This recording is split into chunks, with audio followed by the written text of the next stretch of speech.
where would be the most useful place for us to dive in?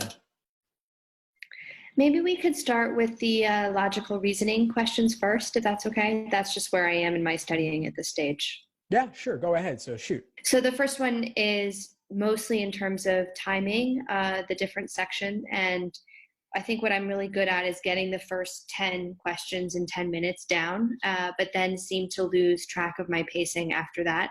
So what would you recommend in terms of pacing between the 10th question and the end? And then related to that, how would you recommend identifying which ones to flag and how many to flag and then come back to at the end of the section? Sure. So personally, I would typically flag 3 or 4 questions. And I would recognize those as being the ones that are most difficult for me. So there will be some variation from person to person, what you find most difficult, but a couple of candidates that typically I want to flag, and many students do as well, are longer questions with more words. So parallel reasoning, principal application questions, and questions involving complex vocabulary, especially topics on philosophy, aestheticism, art, and then of course science, anything especially technical or unfamiliar. Okay. Those would be good questions to skip. If they appear in the first 10, of course, then they're probably not so hard because the method of reasoning at least will be simple. But those are ways that LSAT ramps up the difficulty. As for the question of time allocation after question number 10, I don't really have any specific recommendations on this. There is a general increase in difficulty as you go forward, but the last couple may be a little bit easier as well. And so typically I'll find that questions 15 through 22 or 15 through 23 are the toughest, and that's usually the range from which I'll pull my 3 or 4 questions. Okay. All right, great. And would you say somewhere around 1 minute and 30 seconds for those other questions, or how would you, if the 10 minutes are kind of done, how would you recommend breaking up the timing among the rest of the questions? I don't think about it specifically. I don't want to overanalyze every single or have benchmarks for every single question or even every 5 questions. I think the first 10, that's really where I leave off with benchmarks. After that, you could say, well, a minute 30 versus a minute 40. How significant is that difference really? Obviously 10 seconds can make a difference, but for me, it's more like my toughest questions, I might spend 2 minutes or more, but then something else will be more intuitive, and I might still get through number 11 or 12 in 1 minute. So for me, it's really about getting through the first 10 quickly, building up a time bank to tackle the more difficult questions a little bit more slowly, and then circling back to those toughest 3 and 4 that I flagged at the very end and giving them whatever they need mixed with whatever time I have remaining. Right. Okay. That sounds good. I'll give that a go and see how it works out. Yeah, sure. And one last thing I would add to this is really just recognizing when you're getting bogged down in something, when you're not making headway. That's a candidate for skipping, flagging, coming back to. I think if you can notice when you're getting bogged down and not making headway, that's really the biggest way that I could save time in logical reasoning for you. And would you recommend it's better to try to work through it a little bit, or just drop it and move on and come back to it? Well, it's fine to try. The issue is when you start spinning your wheels and get locked into a kind of tunnel vision. The nice thing about skipping and flagging is that you can then come back with a fresh perspective. And even if you can't get it in the end, that was a tough one anyway that your odds were lower on, and it was better for you to spend your time on the other questions in this section. Sure. Okay. That's great. That's really helpful. Thanks. Yeah, of course. Sure. The next question I have is both related to logic games and logical reasoning. So I just want to clarify a really simple thing, which is doing the contrapositive for anything that's worded as neither X nor Y. Is that the same as and? Yeah, so the word or, the word nor, excuse me, is like a negative version of and. So neither X nor Y means negative X plus negative Y. So that essentially means that you have the word and in your sufficient condition. So it's two variables together in their negative forms are sufficient to guarantee something else. Now the word and, when you take a contrapositive, becomes or. So in this example, you're going to have positive X or positive Y in the necessary condition of the resulting statement. Yeah. Okay. Great.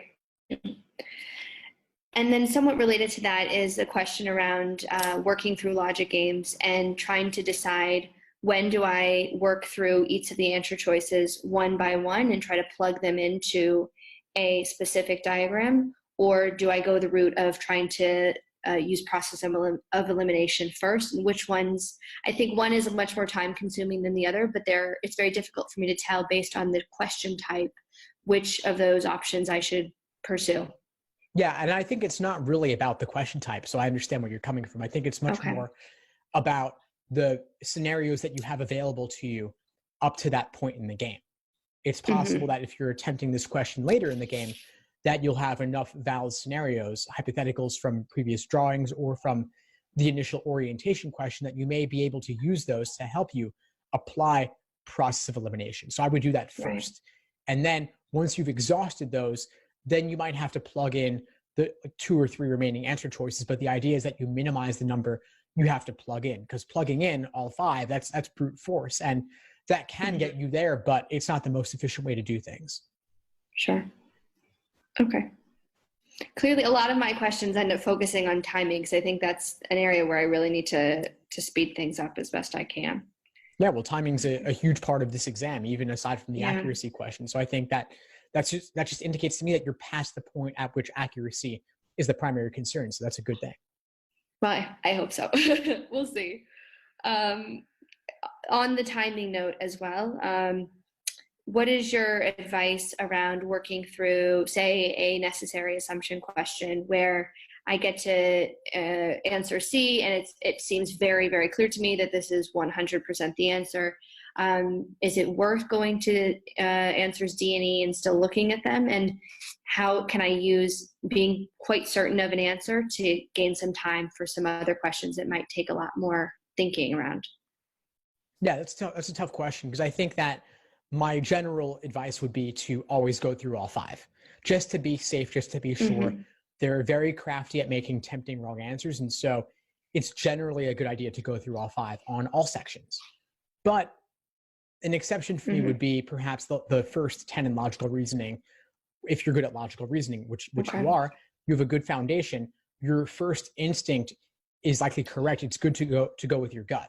I wouldn't be second guessing yourself there. So if you're really in the mindset of, I want to blast through these as quickly as possible and build up the time bank for the tougher ones later, then with some hesitation, I would recommend not going through all 5 on some of the first 10 if you're super confident.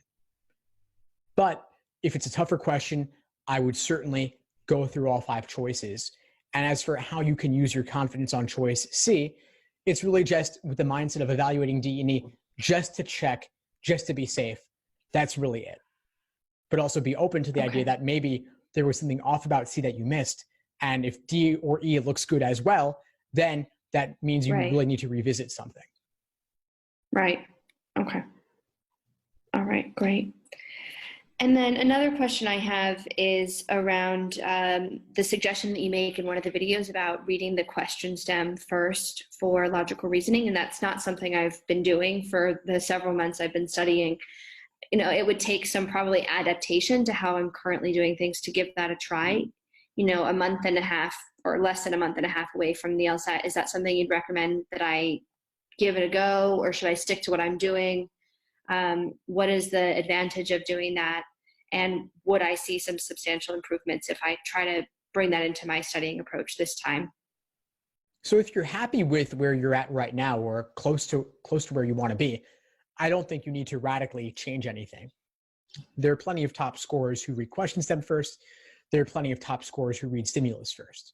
So if you're curious about it, you could do a section or 2 trying it the other way and see if it feels more natural, or see if it becomes progressively more natural for you as you work through those 2 sections. And then if you like it, you can switch. I think with a month and a half remaining, you have enough time to try out different things, but also if it ain't broke, don't fix it. Right. Okay. Fair enough.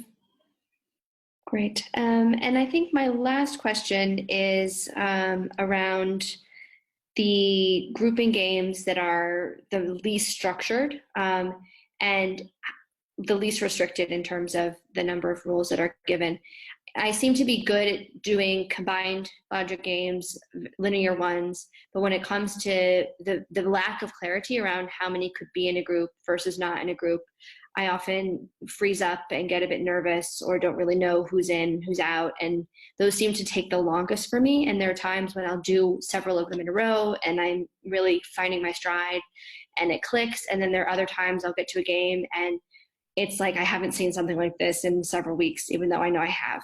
So other than, doing these every day or trying to get more practice, knowing that that's my weakness, are there other things I can consider that to just wrap my head around the approach that would help me approach it in a more positive way and hopefully make progress, not having to come back to it later in the round?